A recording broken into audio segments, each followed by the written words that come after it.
Go. Streaming from South Africa to the world. This is the Stonks Go Moon Podcast. What just happened?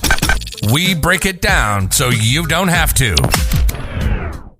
Welcome everyone to the Stonks Go Moon Podcast. For years, Web3 marketing has mostly been Web2 marketing wearing a crypto hoodie. Banner ads, spam, bots, incentivized clicks, mostly noise. But something just changed. MetaMask, the most used crypto wallet in the world, partnered with a startup that figured out how to market inside the wallet itself based on what users are actually doing on chain. Not what they search, not what they say, what they actually do. And if wallets become the new browser, the entire advertising model of the internet could change with it. My guest today, Danilo Curillo, founder of The Miracle. Welcome to the pod. Hello. Very happy to be here, Rocco. So let's start from the very beginning with an uncomfortable truth is that most crypto marketing up until now has been fairly terrible. It's either been scam artists, paid influencers, token incentives, all those dirty, nasty things. Why do you think Web3 struggled so badly to build those native marketing systems that Web2 have perfected over the years? It's a very good question. I think the issue for a very long time was that Web3 was prioritizing like short-term hype, speculation, and vanity metrics over like sustainable user adoption and real value. So you mentioned a few things already. So in the past, we have seen a lot of like airdrops and airdrop farming combined with like KOL marketing. And the issue here was that, in my opinion, Yes. we were focusing too much on the attention and engagement instead of like truly understanding what people actually care about. So when you look at most of the airdrops, you can see that people come in, they claim, and they disappear. So retention was really, really bad. And therefore, you know, it's actually interesting that the data, as we can look into what someone is doing on-chain, what assets they hold, what protocols they use, you can get a really good understanding of who your user is without knowing like demographics and other like types of data points. But still, we've chosen to push things over socials and, as I said before, prioritize short-time hype and speculation over sustainability and loyalty. Talk to me about the wallet itself, because, I mean, even the EU is getting a digital wallet, and you said that we can look inside wallets. And so my understanding, wallets are very secure, very private, but how can you look inside a wallet? How can you deduce those trends and what people are doing on chain? Yeah, I mean, you can look into someone's wallet address, and I don't mean this in a way to like spy them or anything, but you can see in an anonymous way how a wallet is transacting, what assets did they buy, for how long did they hold it, what are they spending on fees, and that gives you an understanding of someone is like is a trader, is a collector, is more into consumer crypto. And what we need to do from that perspective in terms of brands better understanding how to engage with users is we have to prepare that data in a way that brands can understand and act in a meaningful way, and users get rewarded in a meaningful way. Because what you don't want is users to just like flood with ads and banners and things that are not meaningful. But if you understand what a user is doing on chain, how they transact, you can get better offers in front of the user. And in my opinion, also reward the user for their actions as they will spend more time, let's say in a wallet, as we just integrated with MetaMask to interact with offers that matters for them.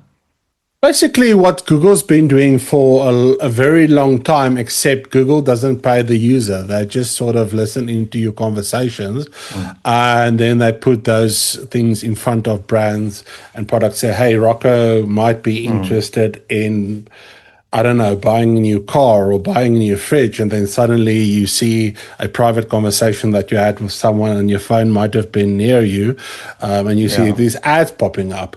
But it's interesting the way that you said that users actually being rewarded for their activity. How would that work?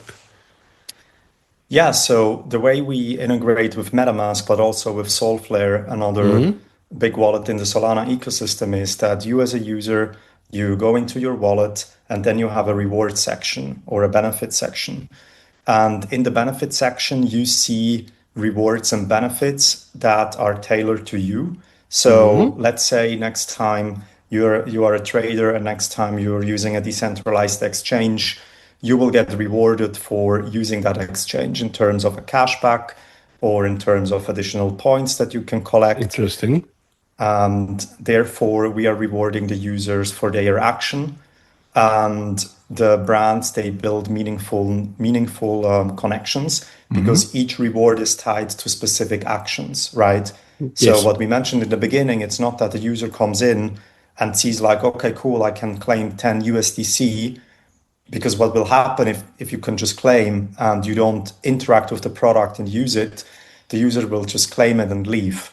So there is Yes. no reason for the user to interact with the brand in a meaningful way. So that's how we see it. Brands find the right users inside the wallets, the users transact. The user finds benefits and rewards that are tailored to the user. And if they're interested to use the product of the brand, then they get rewarded. So it's a win-win on all, sections of that flow. How did the MetaMask partnership come about? Did they reach out? Did you reach out? Was it a networking thing? How did that come about? Well, it's actually an interesting story because in the beginning of the Miracle, as we started the Miracle roughly 4 years ago, we as users of Web3, we had the problem of always missing out on airdrops and claims and stuff like that. So we've built an intelligence layer that looks into what's happening on chain. And then when you connected your wallet on our platform, you would see like all the different things you are eligible to claim. Oh, almost like an So- aggregator of sorts. Yeah, exactly. It was Awesome. an aggregator. It was an Yeah. aggregator. And then we were in touch with MetaMask and we showed them what we've built. And then it was like, hey, that has to be inside the wallet. Users need to see what they are eligible for. The wallet is the trusted place of the users. And it's also the best UX because then you open your wallet and then tied to your wallet, you see your eligible benefits and rewards. And with just like 2-3 clicks, you can claim it. So that was the initial conversation. And that happened almost 2 years ago. Okay. So it's not an overnight thing. This has been coming No, it for a was- long time. So 2 years been coming for a ago, long and time. what happened in the space of those 2 years? Because 2 years in Web3 space is like almost 2 decades. Yeah. Yeah, it's true. I mean, we integrated with MetaMask already a year ago, but that was in Portfolio. So maybe Yes. you know the Portfolio app where you can add all your wallets. And there we had like a claim section and that performed incredibly well. So we had on average like a 50-60% click-through rate, Wow. which was like off the charts. And that was like part one. And now we Okay. moved into the wallet. And besides MetaMask, as I mentioned before, we were integrated also with other wallets in the past and with Solflare since the beginning of the year. But what we really did over the last years was building our intelligence layer to better understand what users really want, what they care about. And yeah, here we are today. In MetaMask. How long have you been inside the MetaMask wallet? So we launched 3 weeks ago, actually. Wow. So New, inside new, the mobile new. app, we launched new, exactly. And we have seen like steady growth in user activity and also in retention. Okay. So user, they open the wallet, they go into a reward section, and then they find tailored benefits for them. And as we are launching every week, like 2-3 new benefits, the engagement keeps up, and yeah, people love it so far. Yeah. Any negatives, or was it still early days? It's still early days. Okay. It's still early days, and I have to say the focus also when we launched was that the product is running smoothly. So we didn't have any like downtime, Ooh, and nice. the team was really working super hard the last few weeks. And yeah, now it's just like the moment to keep pushing and keep unlocking cool benefits and rewards for the users.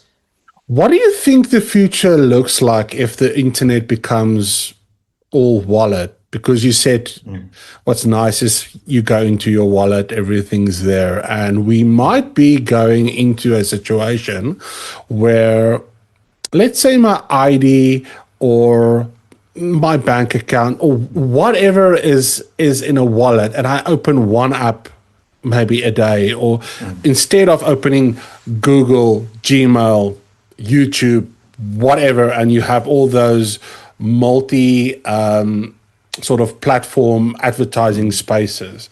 What happens to the internet when the wallet becomes sort of the de facto place where you go every day? Yeah, it's an interesting question. I think in terms of the UX, there is a massive UX improvement for the user. So when it comes to, let's say you as you said, like your wallet like knows, or you can prove on chain that Yes. you are over 18, but the other party, they don't need to know your name and your birth date and all of that and your address. So I think what happens is we move from like probabilistic to deterministic.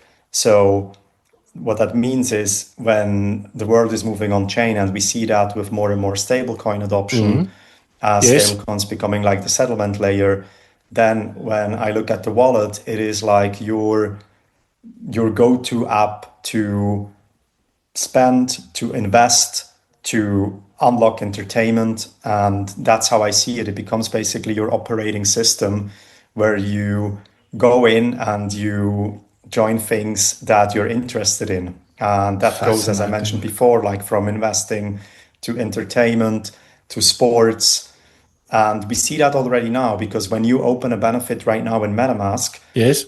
you open inside the wallet the customer's application, and then you are already connected, and you can start, for example, creating things with AI. So there was like one benefit where you could just get credits through MetaMask.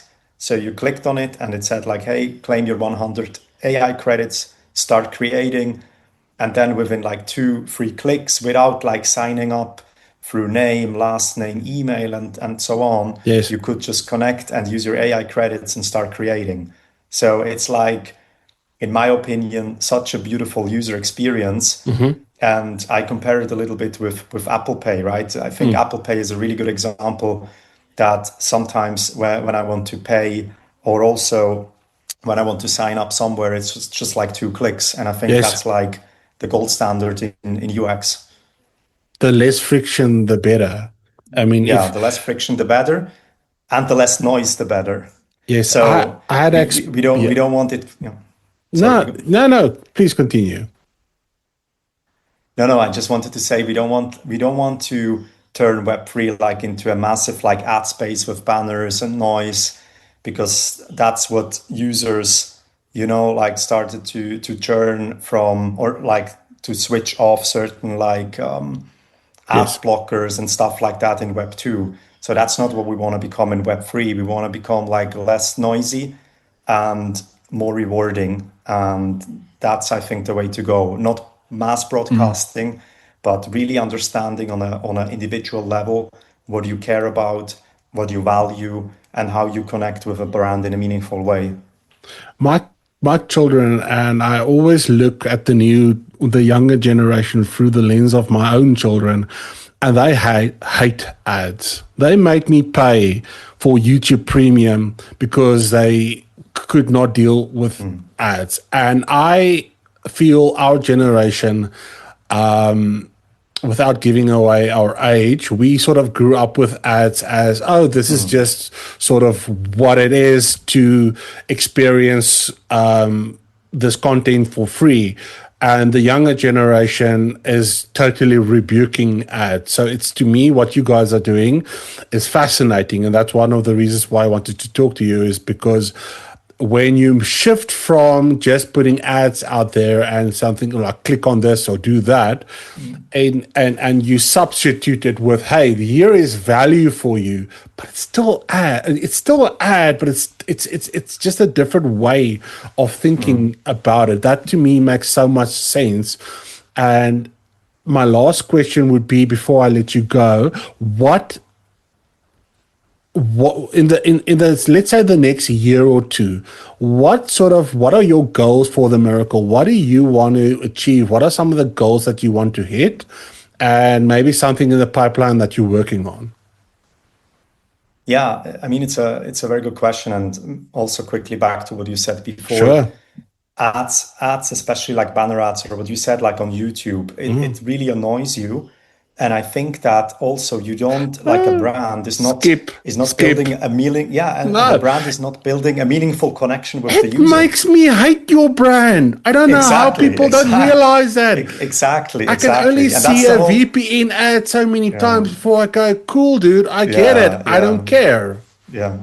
And that's the thing. Our goal is really to build a meaningful connection between a brand and the user, and on a wallet level, to build loyalty and engagement. So the users, they come back, they open their wallet, they transact, they're using the in-app features of the wallet even more. So it's like this triangle that we are pushing for growth and for loyalty and for engagement.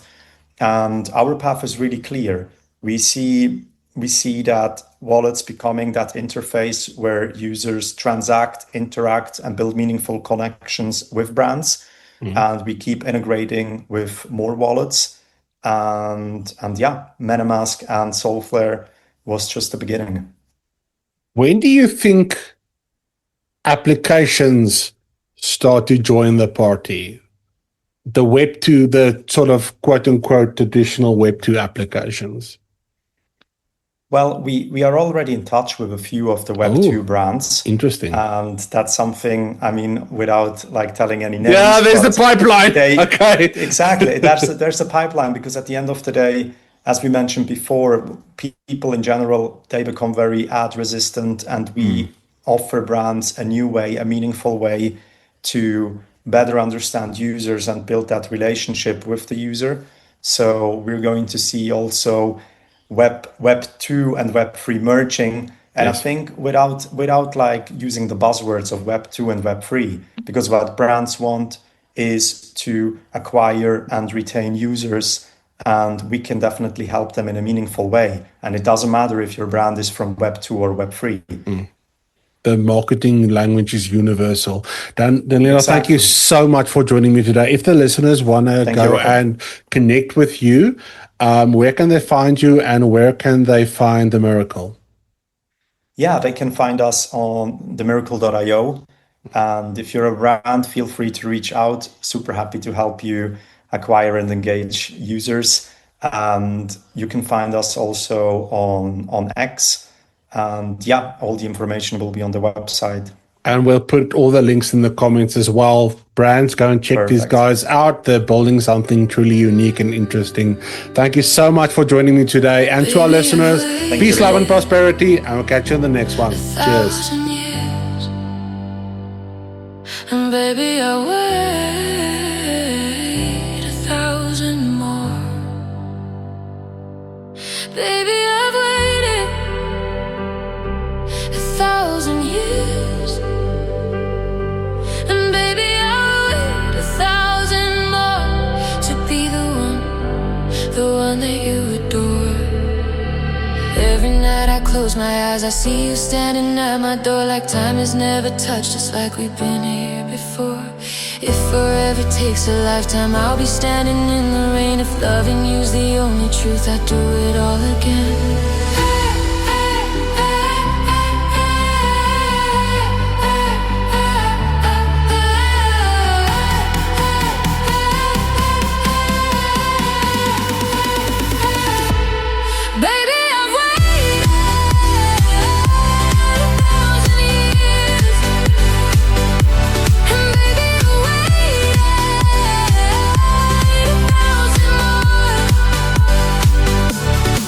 To be the one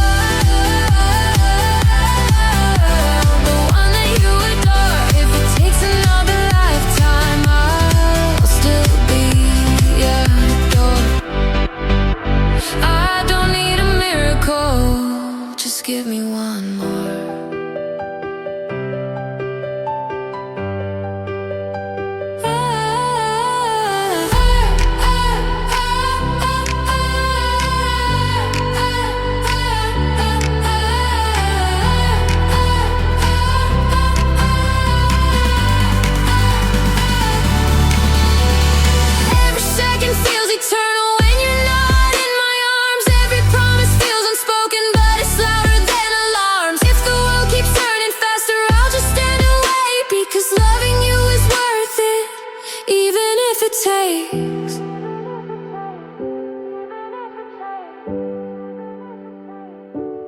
Baby, I've waited 1,000 years. And baby, I wait